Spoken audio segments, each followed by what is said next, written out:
ఆ పనిలో మనం కూడా భాగస్వామ్యం. ఇంకో విషయం ఏంటంటే మన క్రమశిక్షణకు సంబంధించి రోజు ఒకే టైంకు పడుకుని ఒకే టైంకి లేచేవారు చెప్తుండే చాలా కష్టం. మీరందరూ కూడా చేయాల్సిన పని ఏంటంటే క్రమశిక్షణకు గీటుగా ఏమిటాయంటే ఓ టైంకి పడుకోవటం, ఓ టైంకి రావటం. అవునా? రెండు, మనకు చదువు బాగా రావాలంటే ఏం చేయాలి?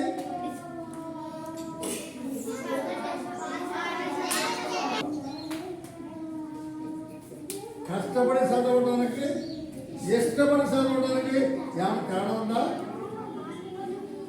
రాత్రులు పగల్లో నిద్రపోకుండా ఏమి చేసినా ఊరికే చదివేస్తే ఎక్కి అర్థం. ఎలా ఎక్కింది? ఇష్టపడి చదివితే ఎక్కింది. ఇప్పుడు మీరు వినాలని నేను చెప్పేది మీరు వినాలనుకుంటే వినపడుతుంది. అక్కడే కూర్చుంటూ